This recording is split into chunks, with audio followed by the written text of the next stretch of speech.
Well, this is Doug Clark, and I want to welcome all of you to this workshop on preserving the cultural heritage of the region of Madaba. I want to thank several people to begin. I want to thank ASOR, which has pulled off, maybe in miraculous fashion, certainly in great fashion, this online annual meeting. Appreciate all of the hard work that has gone into it. I want to thank our Madaba regional colleagues, dig directors and others. I want to thank the participants and panelists and presenters for their contributions to this workshop. And I also want to thank sources of support. I'll do that in one of my slides in one of my presentations. To put this particular session, this workshop in context, this is the second of 3 annual workshops focusing on preserving the cultural heritage of the Madaba region of Jordan. And the one last year, many of you will remember, had to do with archaeological sites and conservation of cultural heritage, preservation of cultural heritage on our sites or plans to do so. We also had an introduction by Suzanne to the Ambassador's Grant to the Cultural Antiquities Task Force combination for redoing and repurposing the current museum. And that's where we'll spend our time this particular year, focusing on the museum, the current museum. And then next year, we'll be aiming toward the new the proposed new museum for the Archaeological Park West. That's our goal. The flow of this session, 2 parts, flowing the same way, repeated in each one. Some presentations and then some panel discussion and then Q&A. Please use the chat function for your questions. Then that will be repeated again in the second half. Let me introduce briefly, this is not doing justice to their many contributions to the archaeology of Jordan, but let me introduce briefly in the order that they will appear, the people who are presenting or participating as panelists in this workshop. Suzanne Richard from Gannon University, long time association with Khirbet Iskander and then also the Madaba Regional Archaeological Museum Project, MRAP. I am Doug Clark, also a long time association with the archaeology of Jordan going back to Hespan days, and then Tel El-Ameri and now Madaba Regional Archaeological Project. I'm from La Sierra University. Elizabeth Lee, or Liz, is from CyArk, a cyber archaeology nonprofit headquartered in the People's Republic of Berkeley. And Liz, thank you so much for joining us, being part of this too. Andrea Polcaro from Perugia University is a co-director of MRAP, but also is working currently at Jebel el-Matawak in the Wadi Zerka, east of Jerash in early Bronze Age material. Basem Mahamid from the Department of Antiquities. His connection has been long for and very pleasant for all of us. I think his primary connection here is while he was the director of the Madaba office of the Department of Antiquities, now is working in the museum office and sector of the department in Amman. But he has been our on-site, our in-country coordinator since MRAP began, and we appreciate his contributions. Jihad Harun is the deputy chief of party at SHEP, the Sustainable Cultural Heritage through the engagement of local communities project in Amman. He worked in the Department of Antiquities for many years and became acquainted with and great friends with dig directors from all over the world working in Jordan. Deborah Farran, Miss Madaba, I think we could say, having worked in Madaba, Tel Madaba for many years now at Mukhayat, Nebo, and currently at Wilfrid Laurier University in Ontario, Canada.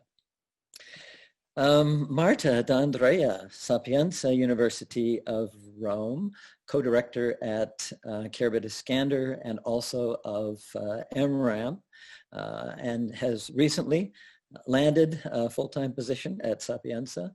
Congratulations, and also to Andrea Polcaro at Perugia, a recent full-time appointment.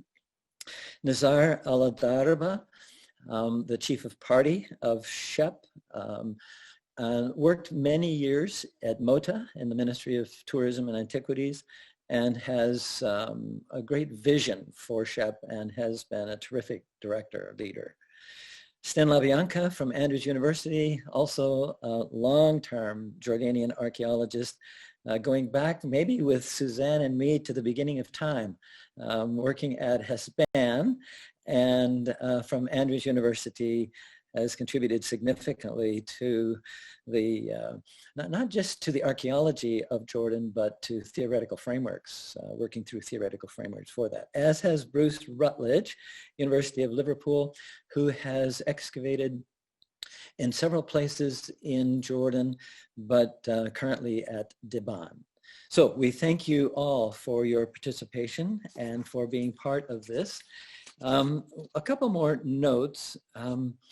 We should tell you that this is being recorded as the slide indicates, that's currently on your screen. We also want to remind you again to use the chat function that will be monitored, and when Q&A time comes, we will hear your questions. So thank you.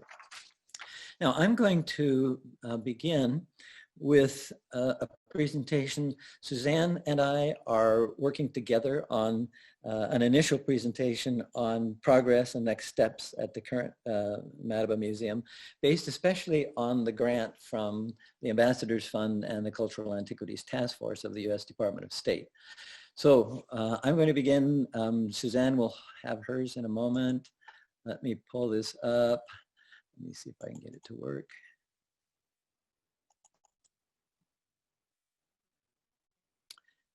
Okay. So this has been an absolutely exciting last couple of years with the support from SHEP in particular. I'll say something more about that later, but also from the Ambassadors Fund for Cultural Preservation and the Cultural Antiquities Task Force. Suzanne is the primary investigator. I'm co-primary.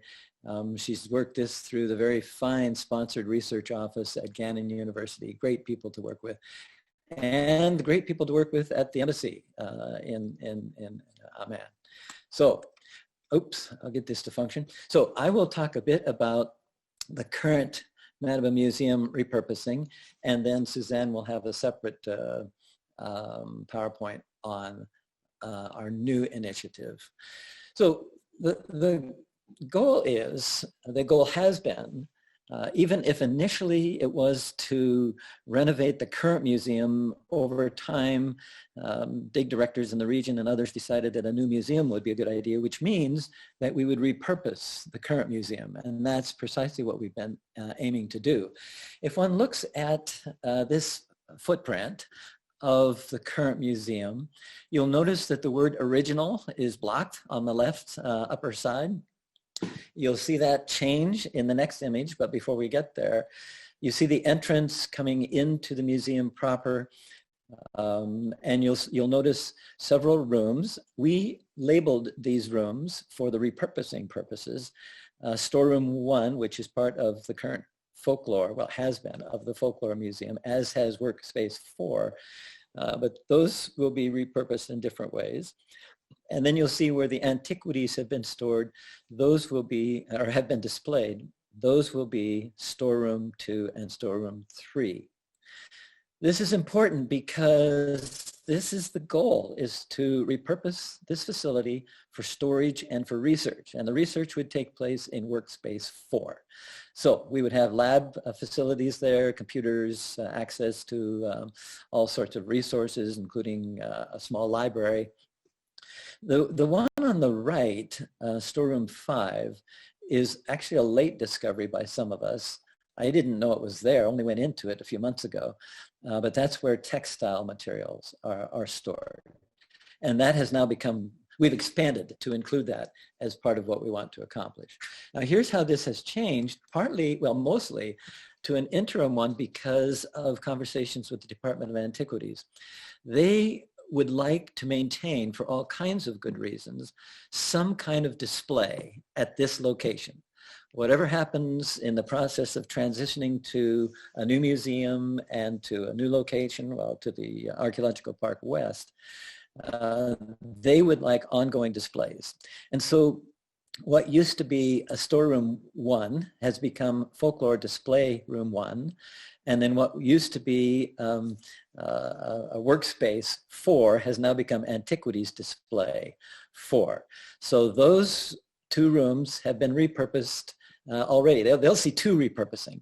But in any case, the storerooms remain the same, 2 and 3 and 5.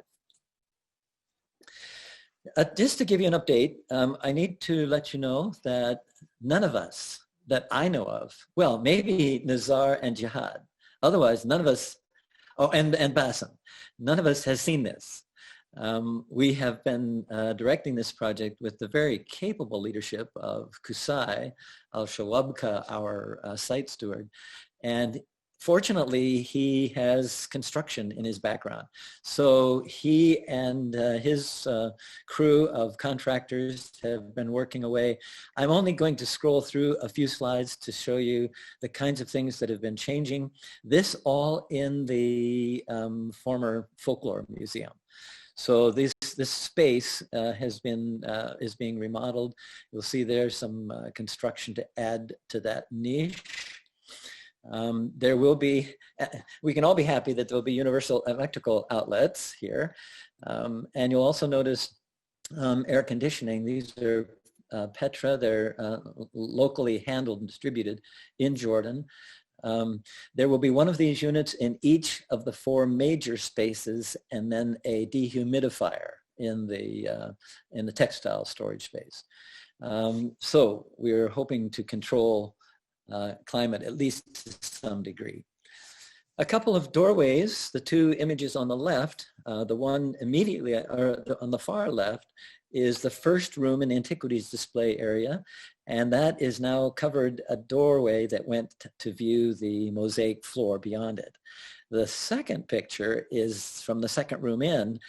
You can even see some of the Ameri exhibit on the left there. That now has been walled off so that these storerooms will be secure. And then a doorway, and I think, I just haven't seen it, and I'm attempting to place this here by looking at the context. I think that's the doorway to a new entrance to see the mosaics. So we still will be able to do that. Construction here, you can see now some sheetrock, some gypsum board going up. You see the lighting in the other picture, the picture on the right, and so you can see the texturing going on as well. The Department of Antiquities wanted, and we are so supportive of this idea, wanted even the temporary display areas to be very nice. And so while this is a bit overdue for a storage room, it will serve for the interim display extremely well, we feel. And all of you will remember the tile floor. We have taken, I think it's 4 steps, 4 stages in the grinding and polishing of these floors to bring them back to their original condition. Doorway now just installed between the 2 parts of what used to be the Folklore Museum, and we are making sure that that is entirely secure, as you can see with the lock system. And then I have not tried these things out now, but you see the before and after pictures here. The steps outside down to the antiquities area. Never safe, not all consistently of the same height or width, and nothing to support yourself. Now that's all been replaced by a new set of appropriately spaced steps and support handrails. So we all should feel safer now walking down to what will become the antiquities storage, but still are now the antiquities display areas. This is our team of curators. Amal on the right is the curator, Department of Antiquities curator. And then there is Suha and Najwa, both employees of MRAP since its very beginning, and have been helping in the curation process of the artifacts. Extremely pleased with their work too.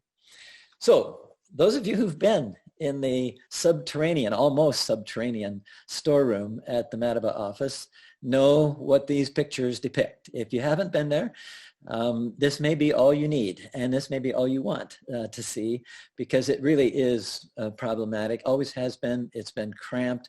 Everybody has known that, which has led us to apply for this grant and to make some substantive changes in how and where our material artifacts are stored in Madaba. There is another room upstairs, picture on the left, small storeroom. None of these storerooms, incidentally, will be used again for storage. Everything will be moved out of here. But you see some of the organization now in the current storeroom. Again, none of this will be used in the long run. Then another feature for the storage spaces will be new shelving.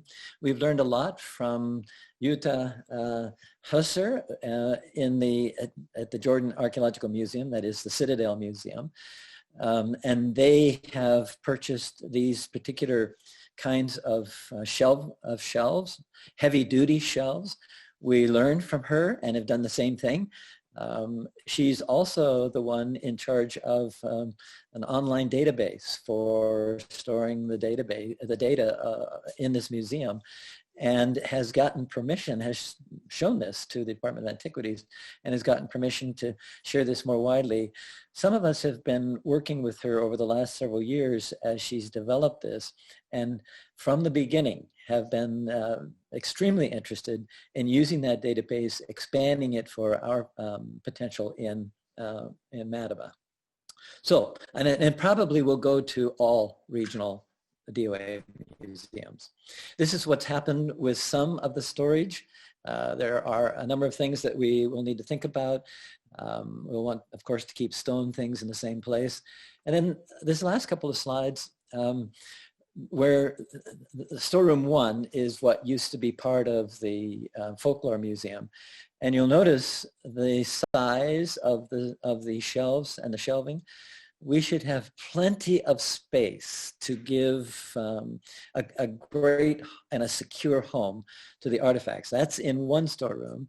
And then storerooms 2 and 3, the current antiquities display areas, are other shelves of different sizes.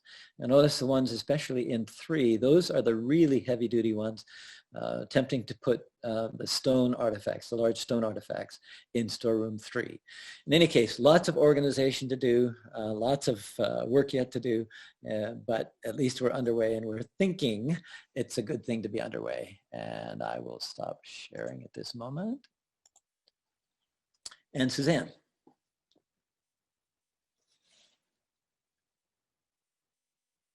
Oh, microphone.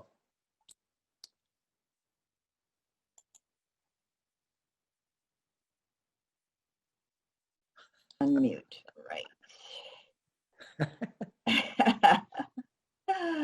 And let's do this, hopefully. I think, am I unmuted? Yes, I am. Okay, well, okay, folks. Thanks, Doug, for that great overview. I am going to discuss the second AFCP CATF grant that Doug and I received recently, a new project which began September 31st and is scheduled for completion end of January 2021. You're probably wondering how we got a second grant when we haven't completed the first project yet. The circumstances underlying the genesis of this project were that Jordan was in lockdown, we could not travel there to supervise work, and frankly, the first project was sadly in abeyance. The overall objectives of MRAP and the museum repurposing, as you know, have always been to safeguard the cultural heritage of Jordan. Out of that concern, developed the idea to preserve parts of the cultural heritage of Madaba through virtual reality. Ironically, as you saw from Doug's presentation, we actually were able to accomplish a lot remotely. In large part, thanks to the good offices and encouragement of the Cultural Heritage Center at the Department of State, an amazing collaborative team was assembled to devise a plan to document endangered antiquity sites for posterity through 3D mapping and the final video to include tour guides and storytelling among the Madaba community. The idea was to remotely train and direct people on the ground to actually do the work, thus building capacity and supporting local communities. Ultimately, the hope is that both the local and global communities will become aware of the signature cultural heritage in Jordan, and hopefully, after COVID, tourism to Jordan will expand. Beginning end of April this year, after many Zoom calls among the group, we finally submitted the proposal in early September with Doug and myself as co-PIs. The logos tell the whole story. Thanks to the AFCP CATF grant, MRAP is partnering with CyArk, the U.S. Department of State English Training Center at the American Embassy Amman, Story Center, Google Arts and Culture, MOTA, DOA, and AUM, the American University of Madaba. Since we have an upcoming CyArk presentation, I only wish to highlight summarily the roles of each collaborator. CyArk, of course, will lead the data capture project and publish the final 3D model integrated with audio. The English Training Center is already having workshops with those involved. Likewise, Story Center is working with 6 individuals to record personal stories about Madaba. Google Arts and Culture is a collaborator, hopefully to work with us in future to develop virtual exhibits and perhaps another grant. AUM has furnished some of the trainees. We have a total of 13 people from the local community who are involved. The focus of the project is historic downtown Madaba. There are 3 locations scheduled for 3D mapping and data capture by photogrammetry. The Burnt Palace in the Archaeological Park West, the Hippolytus Hall and Church of the Virgin in the Archaeological Park East, and St. George's Church. These are all located on the Heritage Trail in Madaba.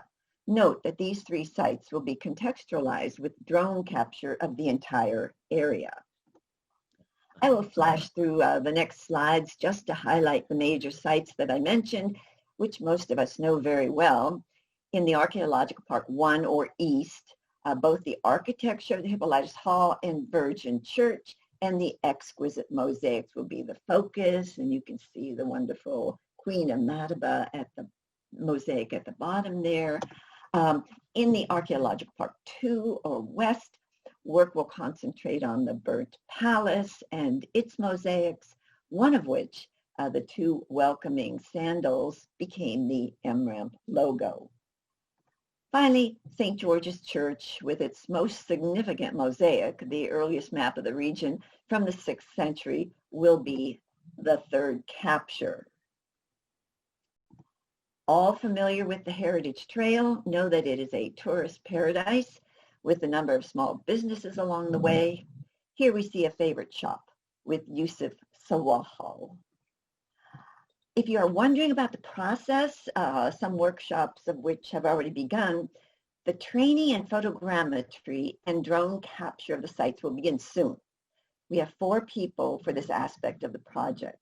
The equipment was shipped to Jordan, by the way, and I have to give a shout out to ACOR and the embassy in Amman, the U.S. Embassy, for helping us with this equipment. Anyway, so there will be 3 tour guides describing the sites, along with 6 people who will share their personal stories about Madaba.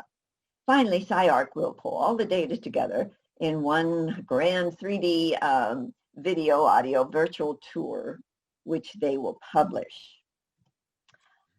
Lastly, I thought you might want a little information about storytelling, might be unfamiliar to most of us. Thanks to Amy Hill, workshops will help the 6 individuals to develop their stories in Arabic and English, and once recorded, they will be integrated into the virtual archaeological tour. Thank you.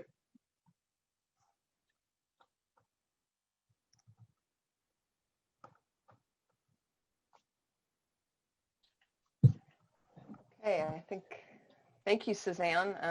I think that I'm up next, so let me go ahead and share my screen to try to pick up where Suzanne left off. So thanks so much. I'm Elizabeth Lee, or Liz, from CyArk. I really appreciate the invitation from Doug and Suzanne to participate in this, and it's really a wonderful opportunity to present to the broader ASOR community. So thanks so much to the organizers for putting it together.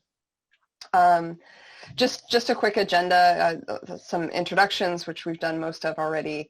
I wanted to provide a little bit of background on CyArk, as it helps to understand the work that we're doing on this project, and then want to talk about the Madaba program, and then I think we're going to do questions at the end. But an overview, so I had mentioned I'm Liz. I've been with CyArk for over a decade now, and I head up a lot of our external partnerships. So had been discussing things with the U.S. State Department and the Ambassadors Fund program, especially in the early days of COVID, to say, you know, how can we help? We're sort of a digital organization. Are there ways to facilitate existing projects that are maybe stalled a bit? And so through that, got introduced to Doug and Suzanne, and it's been wonderful to kind of kick off this project just in the last few weeks here. So as a bit of background on CyArk, we're a nonprofit organization. We're not actually based in Berkeley. We're based in Oakland, so we're gonna stick to those roots. Although I'm personally based in Berkeley, but I would say my heart is in Oakland. We were founded back in 2003 by Ben and Barbara Kosira, some of the early pioneers in terrestrial LiDAR. And so our roots are really in that kind of 3D mapping, and from more of like a survey grade perspective. And really the impetus behind our organization is this belief in the power of 3D documentation to transform the way that we manage, conserve, and understand our cultural heritage. So our work tends to focus in three areas, all the projects that we take on. The first is really around conservation and management. How can the data that we collect support active conservation needs in the field? So that looks like everything from kind of rapid response and preparing in emergency situations to longer term monitoring programs. We also do a lot in the interpretation and education, and that's really what this project fits more into, that this is about how do we use digital data as a way to promote virtual access through online and storytelling about these sites. And then finally, we have a huge component of our mission that deals with providing open access to data. We do this currently through a sub-site or a separate site that we have a number of partners on, Open Heritage 3D. We've got nearly 200 data sets up there from, I think, about half a dozen contributing partners at this point.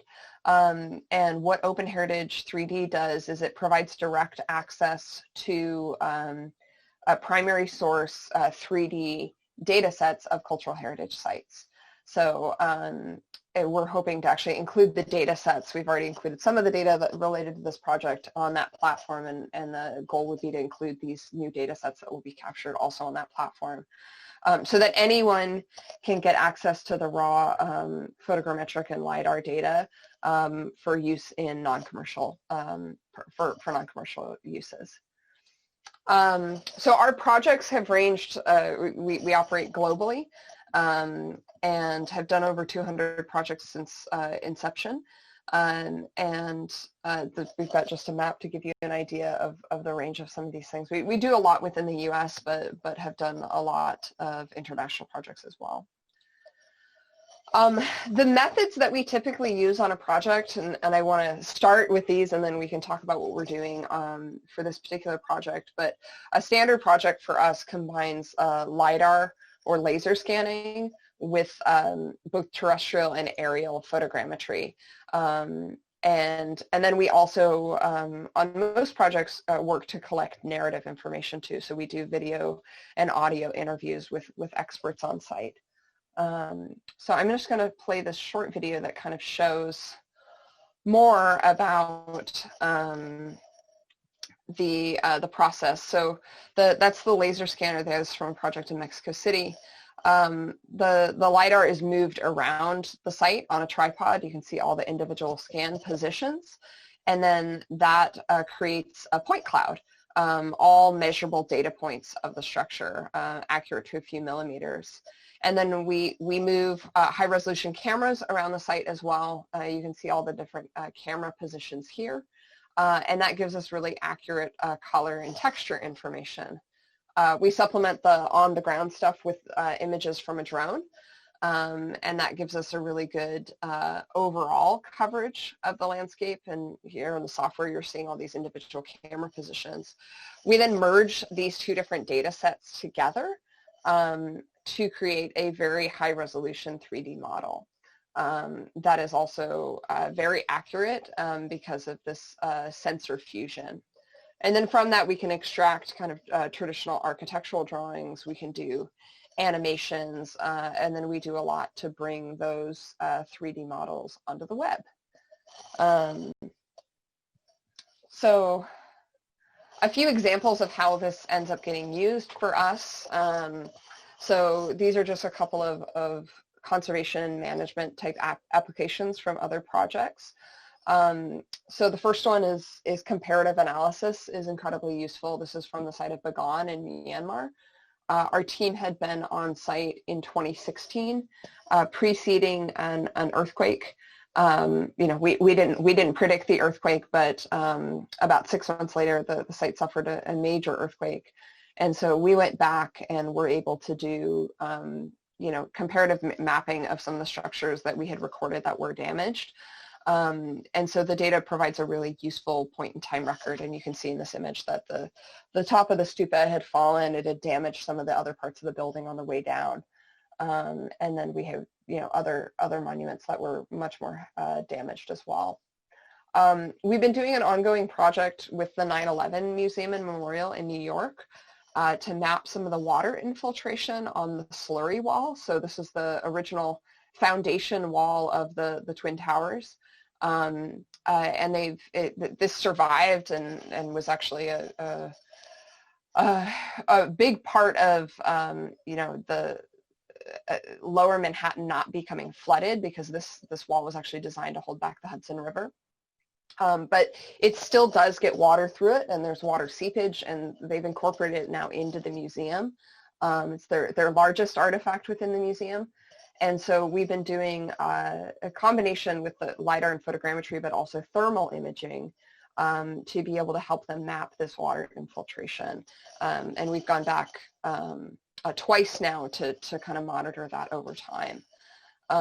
Just a few more quick examples. The surface inspection, and this kind of gives you an idea of kind of what this data is used for in a number of projects. So I did a project with the National Park Service in Washington, D.C. to map the Jefferson Memorial. They've had this biological film growing on it. I think they've just finished removing it, but they wanted to get a baseline of what was there prior to cleaning in order to be able to monitor whether if the growth comes back, whether it's coming back in the same spots or new locations. And then one last example from Ayutthaya in Thailand. They've got a major issue with subsidence and continual flooding in that area, and so just being able to get a point-in-time record on the lean of within Ayutthaya. And then on the interpretation and access, just some of the things that we've done prior to this project. We've done some big online collaborations. The first example is from Bagan, a project that we did with Google Arts and Culture to take that same data that we had developed for conservation purposes and turn it into an online interactive experience where you're able to visit the monuments learn more about them by going through them and hearing even from curators within the British Museum about the details on different paintings and things. We've also dabbled in virtual reality. The data sets work quite well to do a full room scale experience. And so we've done, we launched this Masterworks game in collaboration with Oculus, and it lets people tour 4 of these different monuments and actually hear from people who work there. And so this was sort of the VR version of what we're actually trying to do on this Madaba experience, is how do you actually let people experience these places through the voices of the people that know them best. And then the data sets can also be used for things like 3D printing, and we do a lot on social media to just promote the different sites. So for Madaba, Suzanne kind of went over a lot of the partnerships, and set it up quite well to talk about what we're doing at a high level on the project. As I mentioned, this kind of grew out of the need for remote access from COVID, and the program also grew to include many more of these training components, which you mentioned, so like storytelling and also English language, which is pretty exciting. So what I wanted to focus on is just some of the work that we're doing, and this concept that, you know, how do we take these locals that have expert knowledge, that are far removed from people that maybe want to learn about these sites that are outside the area, and combine them with that 3D data that we have to create a more immersive storytelling experience.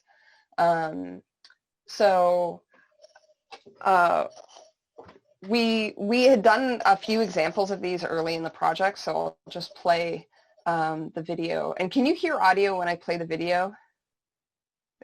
You can hear it? Okay, so this is kind of introducing to show you what somewhat the final product will look like.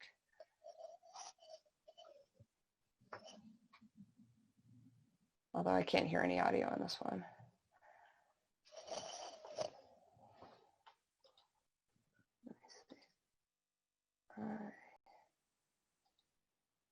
Well, I'll just talk over it. So these are the guides kind of introducing themselves. But what we've done on a few other projects now is we've taken either old video interviews, or we've done video interviews over Zoom, and have combined them with the 3D data for the sites, so that people can learn about these places in the context of the sites themselves. So you can navigate through the online platform. You can go to these different points of interest, and at each of the points of interest, there's a narration that plays that kind of takes you through the site and explains what you're looking at. In some of the versions, we've done kind of silhouetted figures to direct your attention to certain parts of the site. And then on more recent ones, we've also embedded video in that experience too. So this is what we're working towards in terms of this program in Madaba, is to be able to actually put people in Madaba to hear from these various guides. So the program components, and Suzanne mentioned this, I don't have something that talks about the English language because that's kind of running throughout. But our focus is around, CyArk is leading this digital documentation portion. And we're training a team to focus on 3 locations in Madaba using, in this case, because of cost and also ease of use, we're going to focus on purely the photogrammetric capture using both terrestrial imaging and drones. And then we're also working with the tour guides to help do video recordings of them over Zoom to actually take us through the monuments. And then finally, there's a storytelling component, which is being run by Story Center to work with a group of local Madaba people to actually share more personal stories about the monuments, which is pretty cool. We are augmenting this with supplemental data that had been previously captured by the APAME project. So at the beginning of this project, to actually help kind of scope things, we got access to a set of images that were taken from a helicopter by the APAME team. And we did a test merging of this data to create a photogrammetric model of the site. So this is lower resolution, it's not a complete view of the area, but we were really impressed with the results that you could get just from pre-existing data. And so we're planning to integrate this into the data that we capture of the more detailed captures of some of these areas to create more of a context to the project. And so thank you to the APAME team for contributing that to the project. So our training, as Suzanne mentioned, is starting quite soon. We've got a couple of weeks, and we've actually already kicked off with the tour guide training, but just wanted to speak to the training that we're doing around the 3D documentation. So it's essentially a week-long training where we're having the teams work with us over Zoom. They're going to have the equipment there, and I'll talk about the equipment in a second.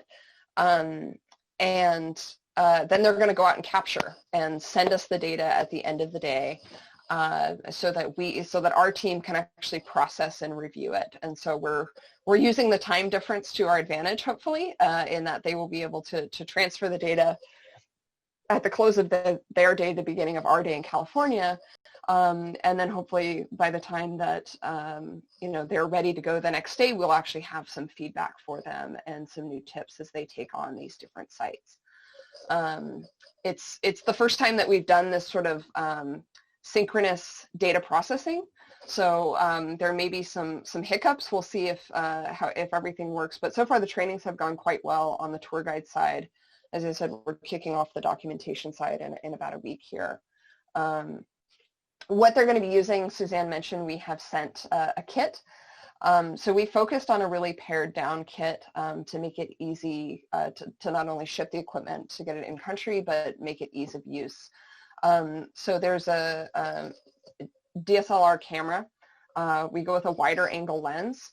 For photogrammetry, we want to capture a wide view, but without any distortion, and have a good depth of field to be able to merge those images together to get very sharp images. We like to have all the images taken from a tripod so that they're very steady, and again, get that crisp image which we need for the software. So we're using a tripod and also a remote release, and then they got extra batteries and memory cards to help them. So Suzanne hit on the different areas, and I'm not an expert in these, but the plan is to do actually one site per day. And this is going to be, again, supplemented with that drone capture, which is being done through a different team who has a lot of experience with drone capture, where we've given them more detailed specifications. And so for the actual capture team, we've also had to, because of this remote nature, focus on developing really clear capture plans. And so here's a couple examples, and our team is going to be walking through them, but there's even file naming conventions for how we want these groups of images captured. And so the blue lines represent movement around different parts of the site. So you can see they start at one end and move capturing photographs in the whole way, and they're going to get training on how to capture them.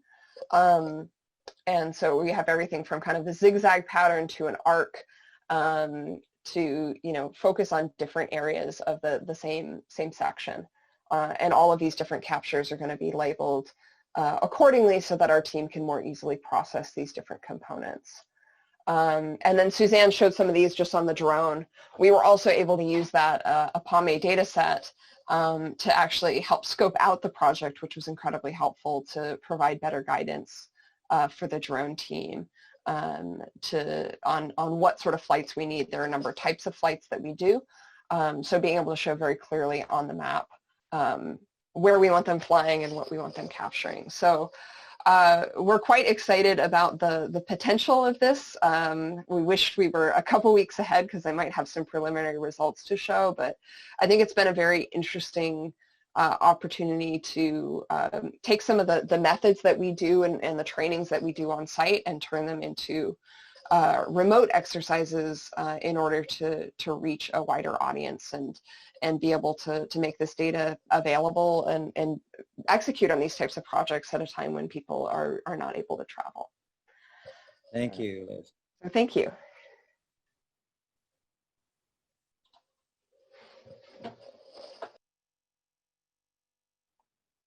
Andrea. Where's Andrea? Here I am, Doug. Oh, go for it. So I can share my screen? Yes. Okay. We will need to move fairly quickly through panelist response, so we have some Q&A time, but we'll also reserve some time at the end. We'll shorten our presentations in the second hour. Okay. So I start to share the screen.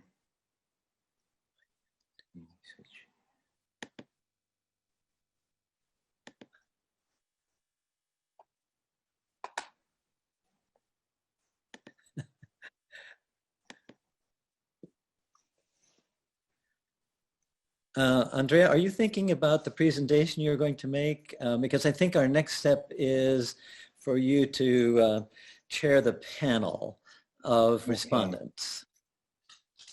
So if you want to unshare that. Thanks. Excellent. Okay, some panel responses to what you've heard so far. Okay, so we can start with the second panel. The first panel. You're the chair. Okay, Doug. Sorry, but I lose all the passages of the event. Too many presentations all together in the same time. 1 second that I take back the program so I can help you better.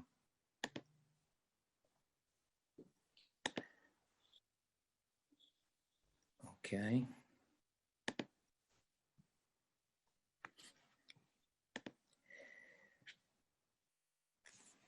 Okay, so we now start with the other presentation. The first, I think, is you, Doug, no? Actually, what we need to do is turn to the panelists who are responding to the first set. So you, Basem, Jihad, and Deborah. So we need some brief responses if we could have to these early presentations, okay? Okay. So I don't know if the other people are here. No, personally, I can start to make some questions if it's possible to Elizabeth. For example, that we can start with the debate. Doug, sorry, I missed something, I think, because I think we now have the debate about the first four. Correct. Okay. The panel, exactly. The panels. Exactly. Okay, so I can start with a question to Elizabeth, and then we will see if there is other question. We can use the chat, no, to see if there are many questions. Okay, perfect. So my first question to Elizabeth is concerning the 3D reconstruction of the park. Very nice work, very nice. I'm just curious for the relationship between our projects. What about the mosaic floor? If you have done also the 3D of the floors or just of the building, the architecture of the building? So thank you, Andrea, for the question. So the 3D, our 3D capture has not happened yet. So the 3D images that you saw were from previous images taken of just from aerial images from a helicopter from the Apame team. So this new capture will focus and include parts of the mosaic floor in the 3 buildings that that we showed. So I think it's the and Suzanne, you had better pictures than I had, but of St. George's church and parts of Archaeological Park west and east. So I think we're going to focus on the Burnt Palace and Hippolytus Hall and the Virgin Mary Church, which I think all of which have mosaics in them. So the mosaics will be part of the capture by the team that we're training. Okay, thank you so much. And so we have also another question, I think, for you by David Gurevich. What software do you use for photogrammetry? So our team uses capturing reality or reality capture to do all the data processing, and we typically use that because we can combine the LiDAR and photogrammetric data, but it's also just, it's very, very good at photogrammetry on its own as well. So the team is going to be collecting the data because of the complexities of the training around the data processing and need for additional computing power and things like that. Our team is going to be doing all the data processing. But we could see a potential growth on this project where, we would have another phase to actually train on that piece of it. But our team will be getting the data from the teams working in Madaba and then putting it through reality capture. Okay. Andrea, let's hear from Basem and Jihad and Deborah. They're on the panel here to respond to. So let's hear from them, and then we can go to the chat. Okay. Jihad's had his hand up for a while. No, you can. Well, first of all, I would like to thank you all, and I would like to thank Emram team for their really great efforts in Madaba. I have just 2 comments, and of course they can be converted to questions. First of all, for restructuring or renovation or rehabilitation of the old museum, I didn't see until now the linkage between the suggested new regional museum and the old museum. By this renovation, I get the feeling that you are doing a permanent display collection or something. I need maybe to be more elaborated. My second comment goes to the digital heritage applications and how we can promote our heritage. This is a very really important minute due to the COVID-19 response. As a response, really, this is something amazing. But I have some comments. First of all, the storytellers and the story of Madaba. Who will write the story of Madaba? Who's responsible for that? Ministry of Tourism, Department of Antiquities, the DIC directors themselves. Who will be leading this process? In Jordan, it's not an easy to write down a story because we have different perspectives and everyone has its own story, especially when it comes to the diversity of Madaba community. So we have to take care while we are preparing this. My second comment is the timing is enough from November to January to conduct and work this huge concept by, the photogrammetry and the 3D, and of course the drone shooting and data analysis. My last comment will be, I hope to see the suggested Emram Regional Museum, which already we have 3D data, as all of us know, that to be linked what has been presented. I didn't see this museum already in Elizabeth presentation. I thought, because we have this data already we have the ABAMI data, and we have the 3D, which is done by Emram Shib Corporation. Thank you. Oh my, a long series of questions, Jihad. Thank you. Let me just say a quick thing about the end game. The end game is still a new museum located in Archaeological Park West.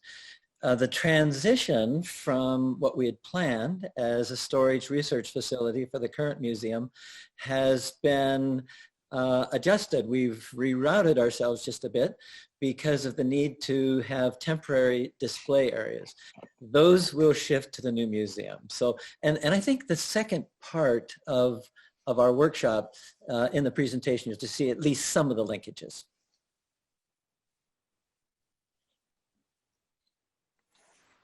I think maybe Suzanne, do you want to comment on the storytellers and things, because you helped select some of the trainees? Yeah, and Doug, we invited 6 people, and so I thank you for what you said, Jihad. I totally understand. Good comment. We're looking basically for just some personal feelings about Madaba, nothing terribly, you know, political or anything like that. These are just some of the family members. You know, they have memories of when they were children and maybe going through the remains and that sort of thing. So I don't think that you need to, or we need to worry at all about the storytelling. And I guess, as Liz has told us, it'll just be little clips that'll be put inside the video along with the tour guides, right, Liz? I think. Right. Yeah, so I think one of the, I think it's a great point, Jihad, like, you know, some of these stories are quite complex. So we've taken an approach to try to bring in more voices. So with the idea of having, you know, folks that are focused on giving tours of the area to kind of recreate what we can't do right now of having people take a guided tour through the space. So let them take a tour, but then supplement that tour with personal perspectives that people who've lived in that area for a long time and have deep roots there can share a little bit more about what this place means to them. So I think that you know, we're not maybe going to cover all the perspectives, but that's something that I think could easily be added. We see this kind of as a pilot to say, how can we bring in this sort of place-based storytelling, right, and bring in multiple voices into the same kind of experience, so that somebody could say, well, I want to hear what this person has to say, and I want to hear this memory, and with the hope that as they kind of go through this experience, they get a better understanding of the place, albeit maybe not a complete one. Right? And the three tour guides will be tour guiding, but only in those three locations. So it's not a history of Madaba.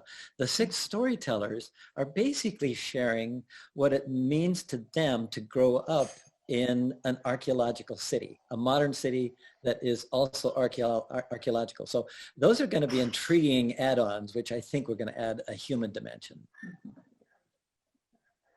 And then I can't remember if there were other questions about the data in there, and I think the idea is that this could be hosted on the MRAMP site along with some of this other material, as well as the CyArk website. And the hope is to have these, you know, more dynamic tours that can be kind of self-guided, and we may also do just some video components as well to make that as accessible as possible.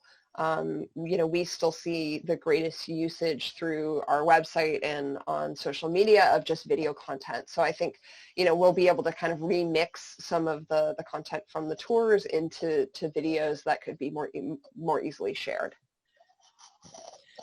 So we only have a couple of minutes, but if we could hear from Basem and Deborah. Deborah has certainly been raising her hand. Well, I just have a kind of a follow-up on Jihad's question about the storytellers is, I guess for the virtual tours, who is your audience? Is it foreign tourists? Is it local Madaba residents? Or both? Yes. Yes.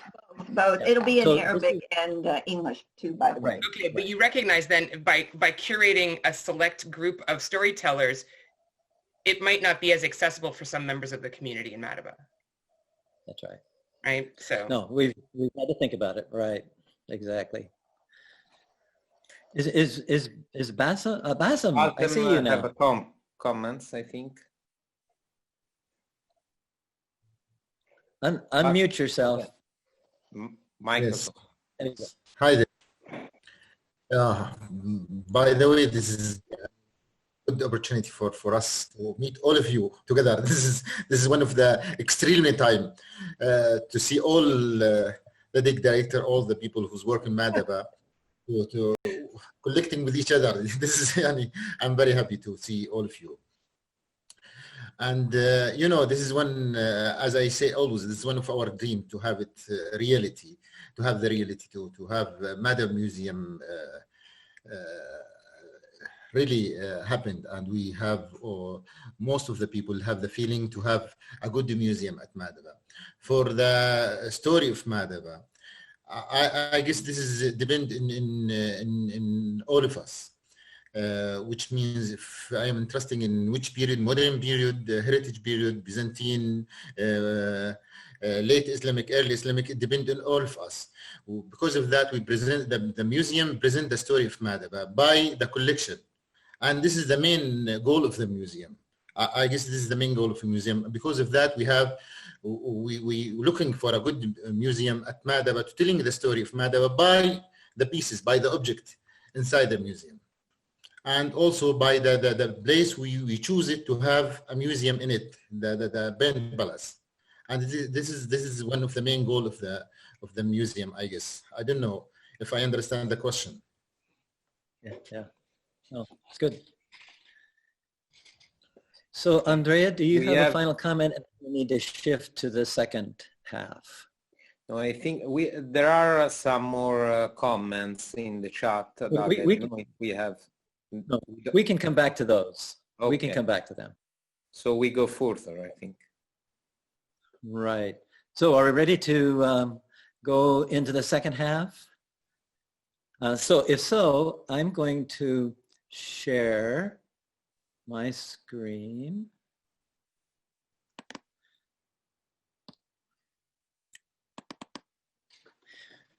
With this slide, let me get down to where I need to be. Okay, so this is going to be going through this fairly quickly, but it picks up on the work that continues to be done with the USAID, SHEP funds and support, and with IKES. And Andrea will tell you more about that. So let me scoot through this fairly quickly. Again, you can see the wide range of partners involved in this project, and that's been one of the most exciting parts of it. A new map, you'll see the connection of this new map to what actually is going to be placed in the Archaeological Park West, and I'll show you that in a moment, but I did want you to see this and to remind everybody that this is not just about Madaba, it's about the region of Madaba and the contributions that everybody makes to that. So we've seen this before with the Heritage Trail and so on, and where the museum is being located, so I'll not linger here. The co-directors, and I have a picture, Basem, we didn't want to leave you out, so there you are, upper left, as our in-country coordinator. And then the teams from 2016 and on, I should say that in 2016 we received from ASOR a Harris grant, which actually in many ways provided a springboard for a lot of what has happened since. So thank you to ASOR, shout out to ASOR. And then the 2018 team. But let me scoot past those. What I'd like to mention here, and I'll do so fairly quickly, a new brochure that we've put out, a workshop for local architects and contractors, actually 2 of them in the fall, development of our stakeholders, including our advisory council, some new signs, and then the renewed USAID SHEP grant and all that we could do, which had to be entirely virtual. And you can see them there, the website, the workshop and manual for artifact handling and pottery of Jordan. And in May, we received approval of our application to be a nonprofit, even though because of the mail, we didn't learn about it until August. That's okay, it's this year and we're happy. So this is the exterior of the new brochure. This will be in English and in Arabic, and I'm not going to pause here, but you can see now the interior. So these have been distributed widely in Madaba and in other places, and we'll continue to find the best uses for them. We had in September a workshop for contractors, mostly electrical, plumbing, that kind of contractor, local contractors. Then in December, one more architecturally based as well as contractors and sometimes combined companies. And this was attended by 8 to 10 people, contractors. There were probably, 20 to 25 people there total. But we had a great exchange of conversation about the museum architectural plans put on by Studio Strati from Rome, but in person while there, Guido. And then we have, from the beginning, developed several categories of stakeholders, and these categories continue to grow. The one I want to emphasize at this point has to do with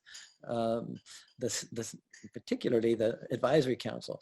This is new. We have been talking about it for actually for a couple of years, but we had our first meeting at the Mariam Hotel in the conference room in March, and this was such an excited group that they wanted to meet more often than we had even suggested. So we actually tried to do it online, but that was challenging for technical reasons, we think. So I send now a monthly report of progress to all of the Advisory Council members. This is the sign that will go in. You can, this will be about 2 meters across and 1-point-something meters high. And it will be mounted on the stone wall to the left as you enter into the Archaeological Park West. It is color-coded, there is information on it, and then as you'll see in the next slide with the timeline, which will be mounted right below it, also 2 meters wide, this color coding, and you may have lost it in the underneath where our pictures are. There are QR codes for every one of these. So the color coding goes to the dating, the color coding is tied to the map, and there are QR codes which will take people to about a 200-word summary, be in English and in Arabic, and then also website links to the various projects. So we think for people who want to drill down further, they can find out more information than is immediately available there. Our webpage will also have a version of the map created differently so that it can be interactive. And these are simply 3 screen captures of the landing page, of the carousel on the landing page. You'll notice across the top the different categories. Ultimately, this is, and we hope it comes live before the end of this calendar year, but this will be the museum webpage. If you want to schedule an event, if you want to get tickets, whatever you want to do, including a media gallery in a video and stills. The artifact handling workshop was held at MIMAR, the Mosaic Institute, the Madaba Institute, Mosaic and Art Restoration. And Dr. Fatima Mari, who is hidden behind our pictures, did this along with Tamara DC, who is a student at the Getty UCLA program, conservation program in Santa Monica. You'll notice in the upper left hand, Suzanne and I taped a Zoom welcome. And so they played our welcome, appreciate that much. You see Basem there. You'll also see in the middle of the picture, Kusai El-Shawabka. He is our site steward and thankfully has a background in construction and accounting. So he has been an absolute, a tremendously helpful person. And then the training itself going on. And then a project that especially Jihad and I have been, well, here are the manuals. And these manuals are virtually done, both in English and in Arabic, and you'll see them when they are done. The illustrations are being put in, and so we're there. This has really been quite exciting to see. And then especially with Jihad working together, we have developed a Pottery of Jordan manual. You'll see the contributors here. This is the first page. You'll see the coverage with some introductory articles, and then all of the major archaeological periods represented throughout, well, up until basically modern times. Okay, I'm going to stop this and we will have Andrea do his. While he's setting it up, I should say that there was a list, there was a final slide, but I skipped it in the interest of time, that mapped out the various grants we have received over the years. It's a full page. And it has been exciting. We are so grateful for the funding institutions, some of which you've heard mentioned already, but in any case, we've been very grateful for that. Okay. Thank you, Doug. So I I will start to present to you a new project in Madaba. This is the project started officially May 2020, funded by AIX and realized by Perugia University, Italy. The initiative is not directly related to the MRAMP, but is an independent initiative between AIX, DOA, and Perugia University, which will proceed side by side with the other valorization project in Madaba as a MRAMP, indeed, and others possibly to improve tourism capacity and accessibility of the cultural heritage of the whole city. In particular, this project foresees the setting up of a new touristic tour inside Madaba, with the recovering, valorization, restoration, and fruition empowering of several archaeological urban areas in the city. As such, the Archaeological Park East, mostly the Archaeological Park West, a few work in the Church of Apostles, and mostly in the so-called cathedral area. All historical value areas with a strong attractive potential for local and foreign tourists. The concept behind the project is strongly related to the sustainability for the fieldwork intervention and for the long-distance strategies related to the touristic development of the city. In this regard, all the future fieldwork intervention on the touristic infrastructures will be planned with a sustainable approach in economy of maintenance and management. This operation fits with the Sustainable Development Goals of United Nations Agenda 2030, which declares a target 8.9 promote beneficial and sustainable tourism, and a target 11.4 protect the world's cultural and natural heritage. This is why the project points to valorize tangible and intangible also heritage, enriching the sustainable tourism in Madaba and empowering the local community through valorization, restoration, training activities. This will be completely inserted in a training courses plan and constant involvement of the local stakeholders, first of all DOA and the Ministry of Tourism and Antiquities staff. Unfortunately, the spread of the pandemic crisis due to the diffusion of the coronavirus forced us to move the fieldwork activities. Recently, the international organizations as the United Nations discuss about the possible answer of cultural tourism to the coronavirus situation. In particular, the principal identified topics of the interventions are shift from quantity towards quality, diversify cultural tourism products, boost community participation, and, most important for Madaba, domestic tourism, innovations, and make cultural tourism accessible to all. Our project was thus rescheduled to fully fit with these objectives. In particular, concerning Madaba, following the 2019 statistic of the Ministry of Tourism and Antiquities, domestic tourism is very low, only 2% of Jordanian visitors, compared to an occupancy rate of the hotels that do not exceed the 30%. This means that Madaba could host much more visitors and that the local tourism can be upgraded. This is a flow that already began before the spread of coronavirus, with an increase in 2018-2019 of more than 171% of Jordanian tourists in the city.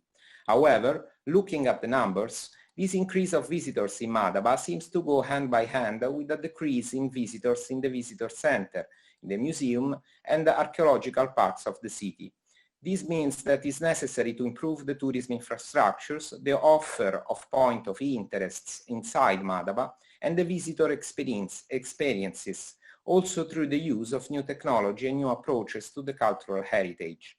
The training activities that we planned in Madaba are thus very important for the creation of a new touristic plan for the city, able of attracting more local visitors in this moment of crisis. Thus, if the actual difficulties in movement between our countries will continue in the future, we are thinking to organize the training courses in telematic versions, as we have already done in our Italian universities. In any case, we are strongly convinced that we have to start soon with the fieldwork. In fact, at the present state of art, some archaeological areas of Madaba included in the project maintenance, preservation, and fruition.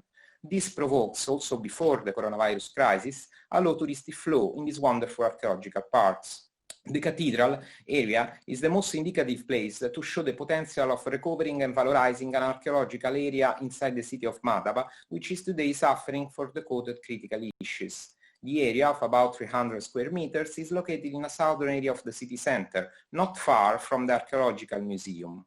Further selected the archaeological small intervention, valorization plan, restoration activities, and mostly the construction of new protective shelters for the mosaics will permit the opening of the area, hopefully to the public, empowering the cultural attraction in the city. Another important area included in the AIX project is the Archaeological Park West. Here we foresee several activities that will proceed side by side the MRAMP project to improve the eastern part of the park, particularly in relations with the Bar Palace and the old cleaning of the 19th century, till now used to host offices.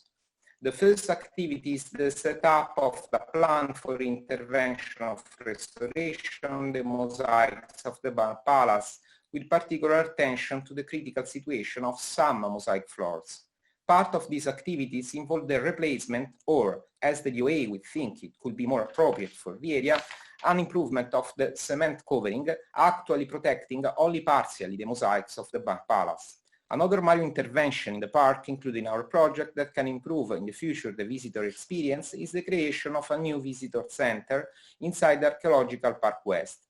This will be done rehabilitating the old clinic, which can be used also for temporary exhibition spaces. This new center will include digital panels and interaction screens with an historical timeline of the ancient Madaba and a map of the city indicating to the tourist all the points of interest and the facilities. This work will be done through the cooperation of Sapienza University and my colleagues Marta D'Andrea in particular. This new center will not be a substitute of the actual main visitor center of the city, but on the contrary, it will permit the local tourists or independent travelers arriving in the city without an organized group to know about and to reach all the other points of interest in the city. Another strategical tool to empower local and foreign tourism, also in time of coronavirus, foreseen in the project, is an app for mobile phones. The app will include not only the archaeological areas valorized in the project, but also all the points of interest in the city, the connection with the touristic infrastructure, hotels and restaurants. The main purpose of the app is to disseminate the knowledge about the valorization project and restoration activities in the city, as well as about the new cultural attraction rehabilitated and opened to the public, inviting Jordanian tour operators to promote more visits to Madaba during the stay in Jordan of their groups. In the meantime, we have already started to plan from Italy dissemination activities for the project, such as an exhibition about the cultural heritage and mosaics of Madaba, expected to be inaugurated in 2021. The exhibition is thought as the main center event of the project, aiming to raise the attention of Italian and European tour operators about the possibility of restart after the coronavirus crisis tourism in Madaba and the potential of its point of interest. The location chosen for the exhibition is the Bernabei Palace, an historical building designed by the middle of 14th century that belonged to the Roman prince Alessandro Torlonia, located in Assisi, close to the famous Basilica of St. Francis, decorated with Giotto painting of the end of the 13th century. The palace is property of Perugia University, and it's already the location of the Center on the Historical Franciscan Studies, and of the school is to reconstruct one church with mosaic of Madaba for each room of the upper level of Palazzo Bernabei. The lower level will be used to reconstruct also example of aristocratic mosaic floors, in particular the Ippolito Hall and the Bar Palace mosaics. The mosaics will be shown through 1:1 scale projection and through other kind of technologies, like the so-called wall painting on plaster, able to have a very high resolution image. Moreover, some architectonical features typical of the Byzantine churches, like marble columns and capitals, will be reproduced with 3D print technology, 1:1 scale.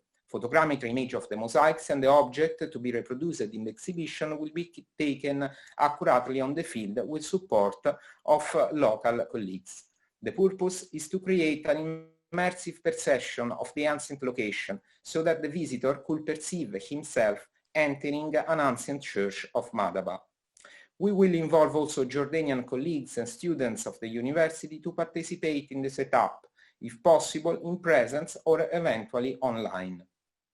Finally, when we'll be able again to come back to Jordan by person, we will start to plan also a second main event foreseen in our project concerning the research about the historical food and ancient receipt of Arabs and pre-classical older culinary tradition to be valorized in Madaba through an archeo-food event or festival that could be a main attractive moment for tourists to come in and visit the life of the city. The food traditions are in fact a perfect example of intangible cultural heritage that must be. Thank you for your attention. Thank you, Doug. Thank you. Now, thank you, Andrea. I am going to put up the short video. Many of us have seen it, but not all. It is only 2 minutes in length, but I want to show it, and I want to say something about it that is actually going to see an expansion. The student who was a computer graphics student, Hussam Ababna, created it in the first place and then has continued to develop it. And then he now is working with the architects at Studio Strati in Rome to create a longer one that will take us into other spaces in the museum. So this one is a short version, but and again, it will focus ultimately on the museum. But here it goes. I hope that you're able to pick up the sound.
So now we will wait for the 5-minute version.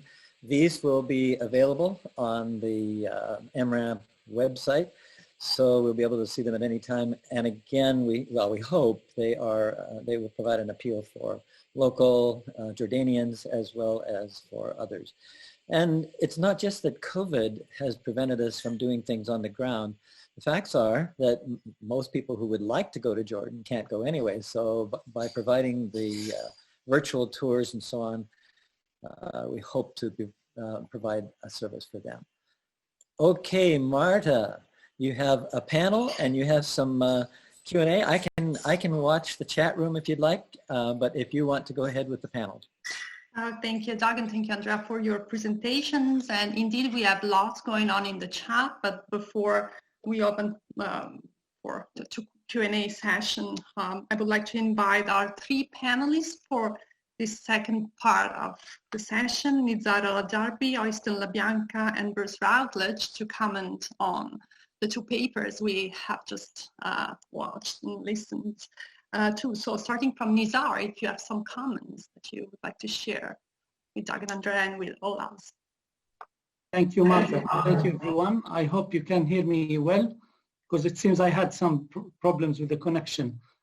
It's really a wonderful team, and I'm so delighted that we can see everyone who contributed to the project of MRAMP or Madaba in general. Actually, I would like to say some or a few comments on the work.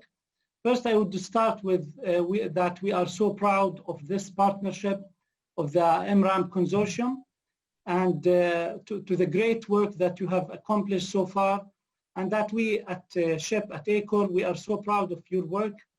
And we are glad that our technical and financial assistance helped to boost the work of MRAMP team and the great work. And this is eventually obvious from all the great work you have achieved so far. And we are so glad that there was more faith in funding the project from many agencies. And this could be clear, and this is why we can see more realization of the project, because honestly, with all these gigantic work, it's not enough to have one donor. So it's good to have this pool of many donors coming in. So we are so grateful for this. Actually, I would start with my first comment is the importance of this project, and Douglas and the co-directors have raised this issue a lot, but the importance of this project and the new museum as a repository for the history and the legacy of the heritage of Madaba. For us at SHIP and ACOR, it's the important part is the importance of this project in mobilizing the international and local resources. And we could see that this is something that is going to be a new approach in Jordan and the region, that we have more collaborative approaches of different project partners, consortiums being formed. So archaeology and heritage management in Jordan and these projects, they're becoming more as a program style rather than minor or small dig directors projects only. I'm so glad that I could see the realization of the Madaba Plains projects and the many archaeological and efforts of all the team. And we have seen this from Douglas and Andrea Polcaro's presentations, and earlier with Susan and everyone, that you have seen this map of Madaba region and all these projects, they're coming together to create this fantastic work. And also I would like to highlight on the issue of the importance of the continuation of work, because we could see in several years that you have one project start and then end without understanding where we are going and how we can justify the embodiment or the adoption of the knowledge that has been created. So I believe that this is something amazing what you have achieved so far. And also the importance of the outstanding work of these international projects, even as many colleagues stressed on the point of the COVID-19, but it was very smart from the co-directors and the project that you boosted the work with the 3D modeling and finished the PR work. Actually at SHIP, we are very grateful that we could contribute to boost the PR of the project and the importance always of the visibility. We know that in Jordan and the region, many project directors and dig directors, they always prefer to work under the scene and to work in hidden doors, because they are trying to focus on the scientific aspects, which is very important. But we could see from this, the MRAMP projects, the importance of the high visibility and showing the public what has been achieved so far, to be very wide and open about the results. And we have seen that the importance of stakeholders collaboration, having a continuation of feedback coming from and into the community, which is very important to the success of projects. We could see it. And also I would highlight the importance of and what SHIP is trying to do actually, and we have seen this fundamentally achieved through MRAMP, is the importance of the continuation of the work on the ground, because we know that dig directors and the missions, they used to be seasonal and depending totally on the physical existence of all the dig directors and the teams on ground. However, MRAMP, they demonstrated that with a better collaboration at local level, the fine work with the Department of Antiquities, and Douglas praised the work of Qusay Shwabki as a site steward, the collaboration with the local partners and the local community members. This is really putting a new, let's say, method, a new approach of how we can continue this collaboration and put some fundamental work. Maybe I wouldn't have much to say about Andrea Polcaro, but I was amazed of the great work and the proposal with IX and the agency, the Italian agency, and the contribution.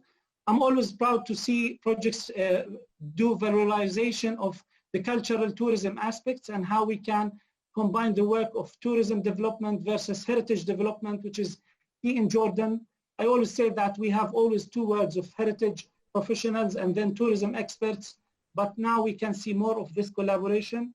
I just want to finish my long speech is that what has been achieved by MRAMP and all the consortium members with everyone who supported the project, that this project and other similar projects will change the face of public archaeology, not only in Jordan, maybe at international level. What you guys have achieved so far is robust and fundamental, and we applaud you for this. Thank you so much.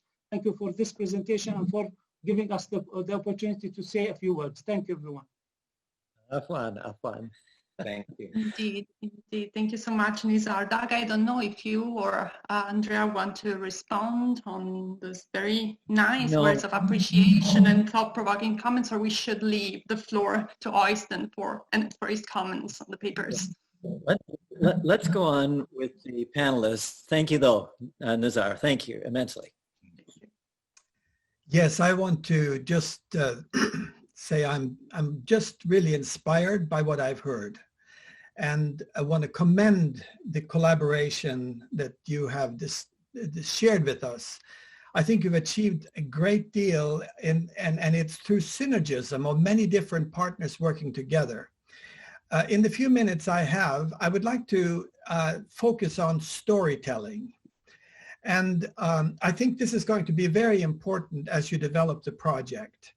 And my experience at HESPAN is that, of course, when you deal with the past, you're dealing with many, many stories. So then you can ask, is there one story that can be big enough to envelope all the others under it? And I would argue there is, and a very current story. It's the global history. Jordan and this region itself, as your timeline shows, is actually a window on human environment interaction through the ages. And today we are living in a time when all of us have a stake in protecting the environment. We have a stake in finding a more sustainable way to live.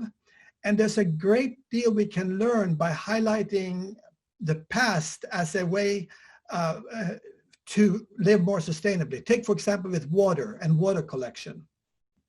And so my recommendation, my view on storytelling is that we need the local people who can tell local stories, but we also need the input of our academic and other professionals who can see the big picture because they work across multiple periods. So we cannot expect local people to be experts on the Islamic or the Chalcolithic, but all of these stories can be folded into a big story about the human journey in this region. And so I challenge the team now to think about these different levels at which we narrate the past. And I would be very happy to be part of that kind of a project where we look at the different levels of storytelling as we work.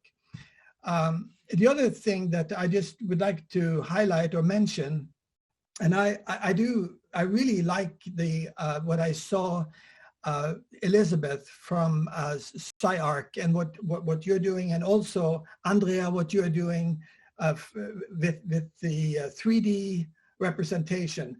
This is something that many other projects are now starting to do, but it strikes me that the collaboration that you have created makes it necessary that we don't reinvent the wheel on each of these different projects. We need to find a way to work now with you. So for example, I'm currently working on a proposal under the NEH digital archaeology program.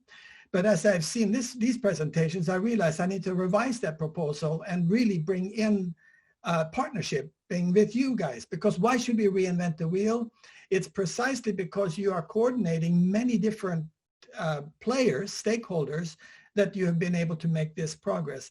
And I want to commend your team also on having chosen to go digital and virtual. And of course, the virus forced us to do that. But on the other hand, it actually, without a doubt, is going to be powerful for driving donors, because they get excited when they begin to see the vision you have. And you can create that vision without even being on the ground. I think that the film you showed, but also the details that you're showing, and Doug, you shared about your advisory council, they were excited because I think in part you had something concrete to show them. So actually, it turns out that maybe this pause in on-the-ground work may be very critical to generating the kind of momentum you need from the local community, from potential donors, from architects and construction workers to get on board. So really, this is not a pause that is setting us back. Instead, I see it as actually a very fortuitous reset of the program, that is of your program, that'll actually benefit you a great deal as you go on. And you've already proven that you can bring in other donors. Donors like to partner with each other because no donor can do everything alone. And Nizar mentioned this as well. And so on all these fronts, I commend you for the work that you have done, and would very much like to be engaged, especially as you work to crystallize the narrative of these different levels that I mentioned, at the more global picture level, but also at the local level. While we as academics can talk about the longue durée, the big picture, the local people can talk very specifically about how to maintain a terrace or how to collect water in a cistern. But these stories need to fit within a bigger story, and that is our opportunity. And I frankly see this project now as perhaps being the cutting edge of all such projects in the entire Islamic world. I just finished an article, or 3 years ago I wrote it, but it's coming out in the Oxford Handbook on Islamic archaeology, on community projects. I've surveyed all of the Islamic lands. And Jordan is already in the vanguard, thanks to the work of the Department of Antiquities and SHEP and all these, and your project is obviously now becoming a focus. But I think you have the opportunity now to set the template that others can follow throughout Jordan. And by the way, I really think that this is what is needed in different regions of Jordan, that there's a southern, maybe there's a group around Wadi Mujib, there's one up north, because the story is different in these regions. But we in Madaba have really been able to work you've helped us pull together a collaboration around which we now can really build and synergize in fundraising, in storytelling. And the key is going to be to avoid reinventing the wheel, but to share and to find a way to work synergistically. Thank you. Thank you. Thank you for giving us food for thought, indeed, and for your great comments. And I leave the floor to Bruce Routledge for his comments on the papers. Yeah, thank you very much for that. I mean, really quite exciting presentations. And I want to echo Nizar's comments. I'm particularly impressed by how you maintained your activity during the COVID lockdown. I mean, I spent most of the pandemic in my pajamas, so you guys have put me to shame. Right. So what I want to do is I want to actually, I can't provide any, certainly no critique of what you've done. I want to look forward and I want to take up in particular the theme of sustainability and resilience, which was in Andrea's presentation. So And of the 3 points, I'll kind of put them as questions. So the tourism figures that Andrea presented are very interesting. At one level, 2019 was very heartening. You know, we went into the Ministry of Tourism in 2017-18 for a grant and got the statistics for a grant application. So already in that 1 year, you know, the trajectory was up. At the same time, we all know it's collapsed now in 2020.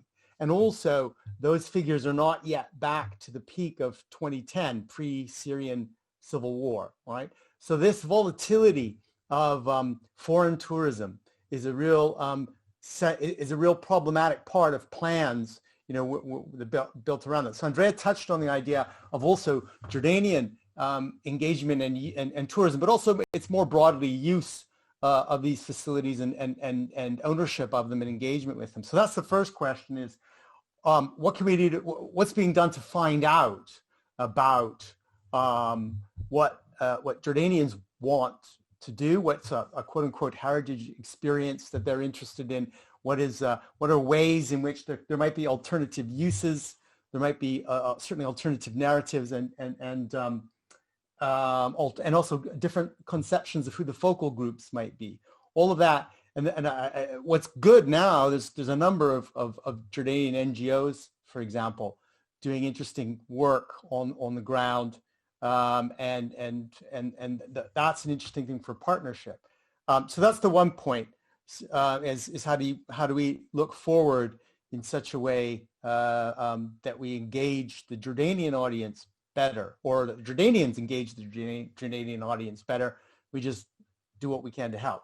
The second point is pretty much all the G20 countries have racked up massive public debt in COVID-19. Also, there's huge demand in all of those countries for domestic stimulus packages. I can tell you for almost a fact, the UK is going to slash their overseas development funding once it's safe, you know, once things are quote unquote normal, right?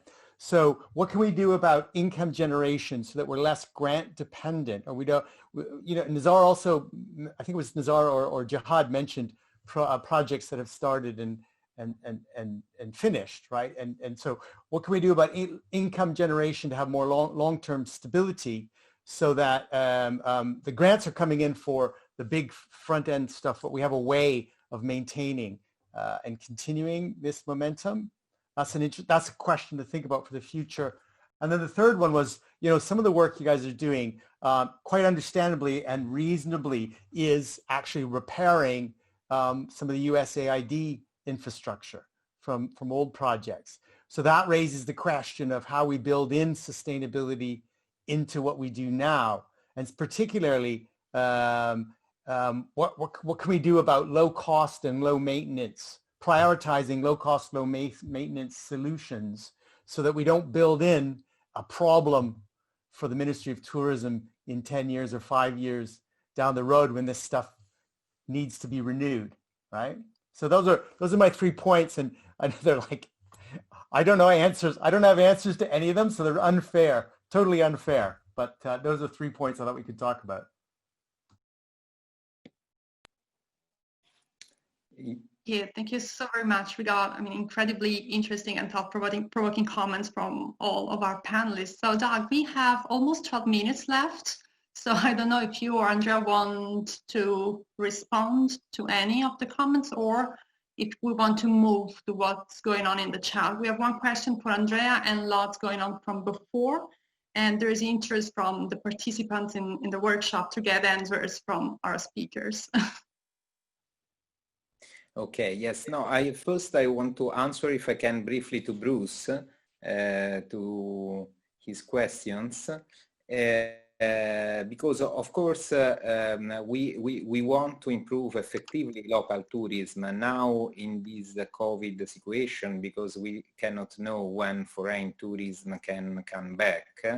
About these problems, so how we can interest much more local Jordanian to come and visit the heritage of Madaba. Our idea is now to appoint some people working especially on that with questionnaires and in order to make a quite good statistic, in particular also contacting the local Jordanian tour operators.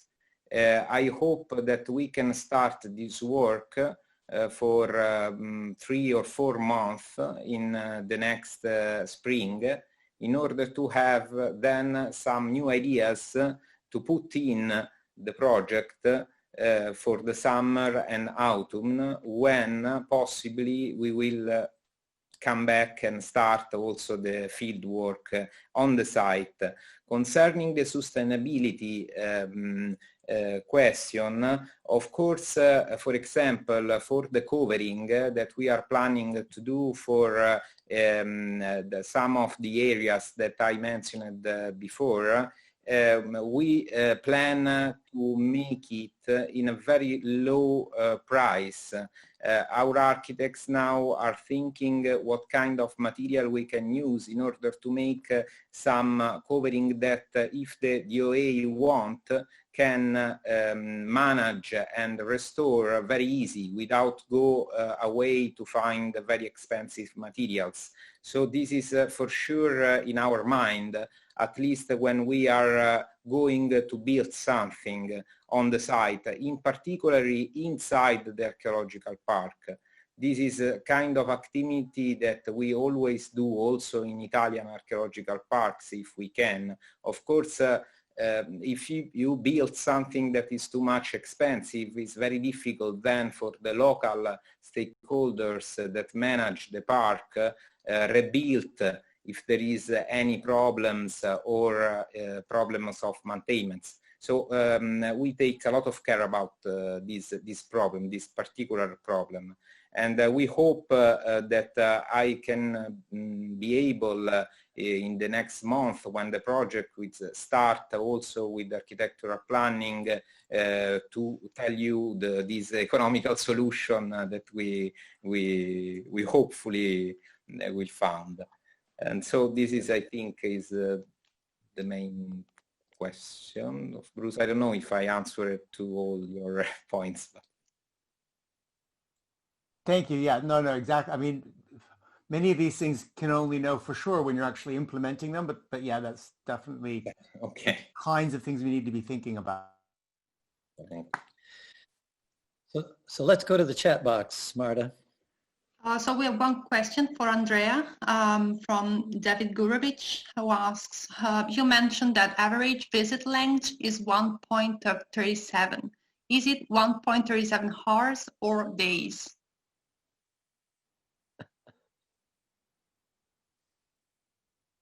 Is days. Okay, so this was the only question for this session, because you answered the other one concerning the pottery manuals. And you know, let me just add a note to what Andrea just said in response. I saw a figure several years ago that the average tourist spends, and I've forgotten if it was 2.5 to 3.5 hours in Madaba, period.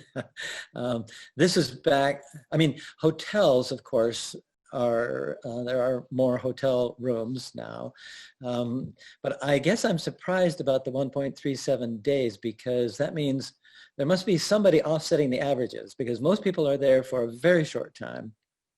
And what we hope happens with the location of the new museum is that tour organizations in Jordan and tour guides will find it helpful to stop and spend an hour or so in the new museum, and in the process, more time along, what do we call that street? The shops, anyway, with all of the options for purchase, that people would spend more time there, so that there is an economic boost as well. So I'm interested in the data behind those figures, Andrea, but we can talk about that later. Thank you, Doug. So going back to the chart from the very beginning of the chart from the first session, there is a question from Maria Elena Ronza for Elizabeth, if there is any plan for presenting other sites in Madaba using the same technology. Not yet. I think it's something that we would love to, with Doug and Suzanne, we've talked about this being a pilot, with the hope that maybe we'll have the opportunity to build on it if it's successful. So hopefully we get to do not only in Madaba, but maybe more within Jordan. Thank you. There's a question that I think you got already. What software do you use for photogrammetry? I think this one was answered. There is a comment from Michel Davio. The Church of the Apostles with the Thalassa mosaic was an AGOR project and is a stunning example of restoration and conservation. And there is a question from Robert Bates. Will you include the ceilings, pillars, floors, and objects in your indoor photogram? And how will you accomplish this? Indoor mini drones? Yes, so we will be, so we've scoped the areas that will be captured within the building, so we will include pillars and the floors and things like that. Some of the objects will be captured within the space, but will not be done as separate kind of object capture. So I think some of the complexity within these spaces is the wealth of material within them. So we'll have to see how all of that comes together, but the idea is that we have very clear capture plans for the team, so they know exactly what they're setting out to record. Let me respond a bit to Michelle's comment too. The goal for this initial virtual tour is along the part of the Heritage Trail that would normally be visited by tourists. Ultimately, we hope to expand that to other parts. I mean, Madaba is so filled with archaeological treasures, architectural, archaeological, artifactual treasures that we really do need to expand it. But in order to accomplish a starting point, we're going to these particular three. I have a question for Doug. You showed a picture where you met with a number of stakeholders in Madaba, and you said they were quite enthusiastic. Could you recap what interested them about the project? Was it primarily the heritage economy? Did you see any sense that they could become partners in actually making it happen in a concrete way? That is an excellent question. We were very deliberative in how we selected, or at least selected names to ask to be on this advisory council. We wanted government representatives, certainly DOA. We wanted business people who would stand potentially to benefit economically. We wanted educational people. And so we had in the group, I think the group the entire size, I've forgotten the number, somewhere 18, 19 people, and we had about 10 there. But they did represent this cross-section. We had 1 or 2 people from the American University of Madaba, which has become an incredibly helpful resource. And I mean, we have engaged their architecture students, extremely good, capable architecture students, at several levels in this project. And so we have known, I think we've known everybody on the advisory council, and we've thought about it over a period of a couple of years. We originally thought of a museum board, but use of the term board in Jordan requires a huge lot of bureaucratic sorts of stuff. So we went with advisory council. But these people were excited, I think, for all of the reasons that we are. The educational benefit to students, educational benefit to middle and elementary school students, the benefits economically. I mean, they're all represented on this council, and we're just extremely pleased with not just the makeup, but with the enthusiastic response of this group.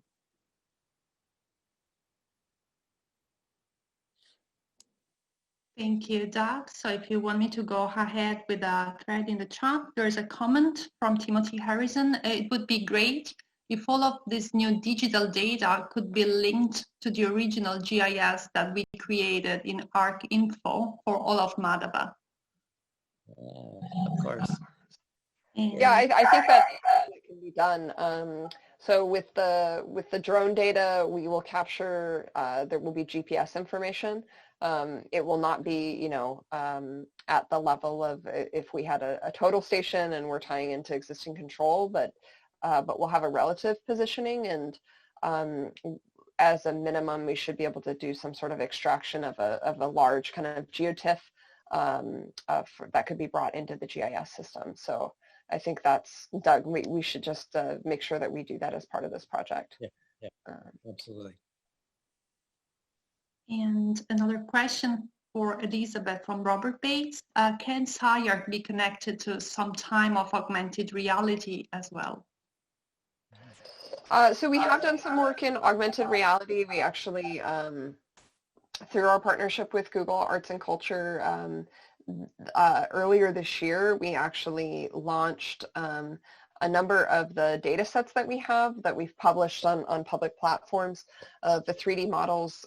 So if you search for certain sites, I think it works for Chichen Itza and the Gateway of India on your mobile device, that there's an option to actually view it in your space. There's some links certainly on our social media to how this works, but it's just through Google search. So that capability is there, and our hope is to be able to kind of continue to leverage that relationship with Google, that if we publish these models, that they could get listed so they pop up in the general search. So you won't have access to all of this great annotations and the storytelling and all of that we're going to do under this, but that people would still be able to see these places and put them into their living rooms and things like that. It's I think that direction is really exciting and is becoming a lot more accessible. Thank you. And Doug, we get two very important questions in the chat. One is from Jack Green. They are on the general scope of the project. So what kind of opportunities might there be for young people in Madaba to develop their future careers in cultural heritage and tourism over the next several years beyond the already well-established tradition of mosaic making? One of the underlying pillars of our project is to train a number of people in Madaba, not just to accomplish the work we'd like to do. I mean, we're all excited about that, but actually to train them in such a way that they will become employees of this new museum. That's our goal. And we have several people that we will nominate with enthusiasm to be part of the staff of the new museum. Others in the community, bringing them in as docents and other kinds of things. Yes, that's a great idea. We have to think about the future. Thank you, Doug. And we have another challenging and very interesting question for Shata Mubaideen. Thank you for the interesting workshop and project. Do you think that the old Madaba Museum has any historical value that might be interpreted to visitors as part of its transformation? Right. We do have to do that. In fact, there are mosaics there. There are a couple of traditional houses at the Twal. I think there are two from the Twal family, and those will be preserved. How it is that we mesh that and access to how we mesh that along with the storage research component is going to be interesting to see, but we absolutely have to maintain some of what is there for visitors. Okay, thank you, Doug. We have one comment from Andy Vaughn. Thank you to all presenters in this excellent session. I think that your work can be paradigmatic for community engagement in other countries in North Africa and the Middle East. We still have 2 minutes left, so I leave the floor to you to decide what is the best use of the time that's left. You know, I'm going to share that the last slide on the one presentation that I raced through fairly quickly, but then I think we should just open it up. So this is the history of our fine supporters. We want to thank you all for your ongoing support. We are in conversation and will be further with SHEP as well as with the AFCP and CATF grants in order to see how the future is going to unfold. Does anybody else have a question? I'm not sure where the chat is on things, Marta. Is anybody else in the chat? Any other comments? Doug, just a question. how is CyArk funded? It's a really question for Elizabeth, really. Yes.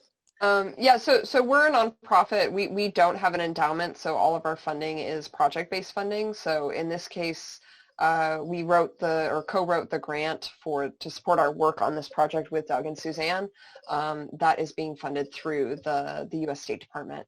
And we've received other we received ambassadors funding, we've received NEH funding, and then we have corporate sponsorships and all of that. So it's a melting pot of funding, kind of not too dissimilar from the slide that Doug has showed, but we're in that same game like everyone else, where we have to find the funding to support the work. Hunting and gathering, sounds good. I think Azor, Marta, is going to close this down. I want to thank all of you for your participation, the engaging questions, comments, conversations, affirmations, everything. Thanks again to our participants, panelists, presenters, and we will see where this project takes us. Thank you.